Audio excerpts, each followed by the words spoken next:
Proverbe 18, 16. Le don d'un homme lui fait faire place et l'introduit devant les grands hommes. Dieu dit, votre don est ce qui vous fait faire place dans ce monde et vous introduit auprès des grands. Les présents d'un homme lui élargissent la voie. Les présents, c'est le don. Ce dont vous présentez au monde. Tout ce que vous présentez au monde. Les solutions que vous présentez au monde lorsqu'il y a des problèmes. Cette habilité naturelle que Dieu a mis au-dedans de vous. C'est ce qui vous élargit la voie et vous donne accès auprès des grands. Le don de Joseph l'a amené devant Pharaon. Depuis la maison de Potiphar, on entendait parler de lui. Dans la prison, on a entendu parler de lui. Et Pharaon l'a rencontré. Qu'en est-il de votre don? L'académie vous amène nulle part. Je n'ai pas un problème avec l'académie. Pour moi, l'académie, dès que l'enfant sait comment parler, lire, écrire, sortez-lui de l'académie. Les longues études là, ça c'est pour des familles fortunées, pour des familles qui ont l'héritage, qui ont des compagnies et qui veulent léguer ces compagnies-là aux descendants enfants. Ça c'est bien pour eux.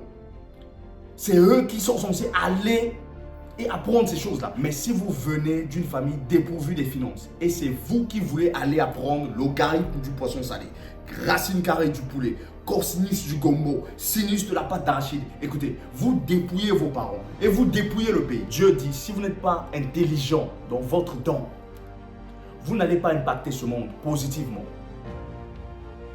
Vous n'allez pas changer le monde. Vous n'allez pas apporter un plus dans ce monde. Une vraie histoire racontée par l'un de mes mentors. Il était une fois un homme qui habitait au Texas. Vraie histoire. C'était un agriculteur. Et cet homme du Texas possédait un grand champ. Des hectares, je veux dire. Et un jour, il reçoit la nouvelle du West Coast. Qu'ils avaient découvert, la côte ouest, qu'ils avaient découvert le pétrole et l'or. Alors le gars, dans sa joie, il décide d'aller sur la côte ouest. Il dit, waouh, je dois aller sur l'ouest. Pour aller prospecter, je dois investir dans le pétrole, l'or, je dois me faire de l'argent, je dois être riche. Exactement comme cette génération, n'est-ce pas? On veut tous être riches. Alors il décide de mettre son champ en vente. Le champ avait sans doute la valeur de 70, 80 000 dollars. Et il a vendu cela à environ 38 000 dollars. Moins cher. Pourquoi? Parce qu'il voulait se faire de l'argent vite fait. Pour aller sur la côte ouest, investir, s'acheter l'âne et la roue et tous les outils de l'agriculture, monter sur la côte ouest, aller prospecter et investir dans le pétrole et l'or, se faire de l'argent, être riche. Et il vend le champ et il s'en va sur la côte ouest. 3 mois plus tard, le monsieur qui avait acheté son champ était son voisin. Et un jour, un matin, il sort les vaches pour les abreuver. Il avait décidé de forer la terre pour un puits d'eau en faveur des vaches. Et pendant qu'il y avait des foreurs qui foraient la terre, et soudain il découvre qu'un liquide noir est en train de sortir du sol.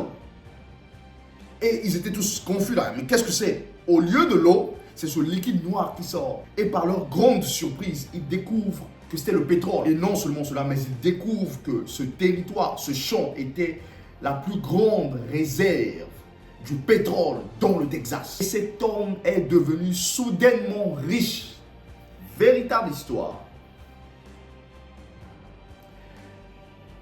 Riche sur un champ qu'il a acheté à 38 000 dollars. Lorsque l'homme qui est allé sur la côte ouest avait appris la nouvelle. Oh my! Que le champ qu'il avait vendu, le champ sur lequel il était assis toute sa vie, était la plus grande réserve du pétrole dans le Texas. La légende dit qu'il était tombé de son âne, de la crise cardiaque, mort. Morale de l'histoire, ce dont vous cherchez se trouve là au-dedans de vous. Je vous raconte ces histoires-là afin que vous sachiez combien puissants les fils de Dieu sont. Vous cherchez la réussite au dehors de vous. Pensons la trouver. Vous n'allez jamais trouver la réussite au dehors de vous.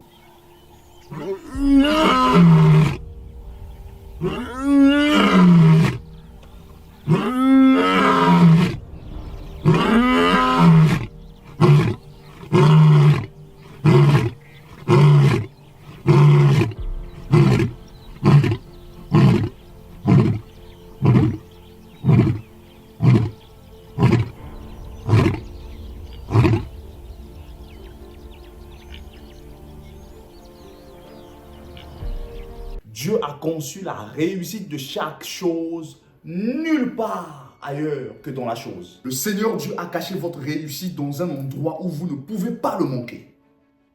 Le problème, c'est que vous passez votre temps à aller chercher la réussite loin, dans l'espoir d'en trouver. Vous n'allez pas le trouver. Encore, Dieu a créé les oiseaux pour voler. Le don des oiseaux, c'est l'envol. Cela est conçu en eux, au moyen des ailes. Dieu a créé les poissons pour nager. Le don des poissons est la nage. Dieu a créé les arbres pour porter les fruits. Le don des arbres, ce sont les fruits. Et cela est conçu dans les arbres, au moyen de la semence. La question, pourquoi Dieu vous a créé? Dieu a créé l'homme pour dominer dans la justice. Le don de l'homme, c'est la domination dans la justice. Et cela est conçu dans l'homme, au moyen du don. Voilà pourquoi votre Père Céleste est appelé le donateur de tout don parfait et excellent. Dieu vous a créé pour dominer dans la justice, pour régner selon les lois de Dieu, selon les lois du ciel, dans la justice de Dieu, conformément à votre don. Votre secteur d'activité, c'est le don qui est en vous. Le problème, c'est que vous n'avez pas encore découvert votre don. Voilà pourquoi vous n'êtes pas manifesté. Voilà pourquoi vous n'êtes pas révélé. Voilà pourquoi le monde ne vous connaît pas. Alors que la nature attend, soupire et gémit de voir la manifestation, la révélation des fils de Dieu. Mais les fils de Dieu sont morts au-dedans d'eux. Vous laissez le don mourir au-dedans de vous. Et le monde a besoin des solutions aux problèmes. Les chefs d'État ont besoin des solutions aux problèmes. Vous pensez que les hommes haut placés sont des extraterrestres? Ce sont des hommes de la même nature que vous et moi. Ils ont des hauts et des bas. Ils ont des difficultés, ils ont des problèmes, ils ont besoin des solutions. Et au lieu que les fils de Dieu mettent leurs dons au service pour trouver les solutions et fournir leurs services à ces grands hommes, c'est vous qui jeûnez, priez, vous vous lamentez de vos problèmes. Et vous voulez qu'ils fassent. Ils sont dans les problèmes, vous êtes dans les problèmes. Vous regardez à eux, eux, ils ne savent pas où regarder. Ils comptent sur vous secrètement. Et vous, vous comptez sur eux publiquement. Qui va aider qui? C'est la destruction du pays. Et c'est vous les premiers à jeter des pierres sur les gouvernements.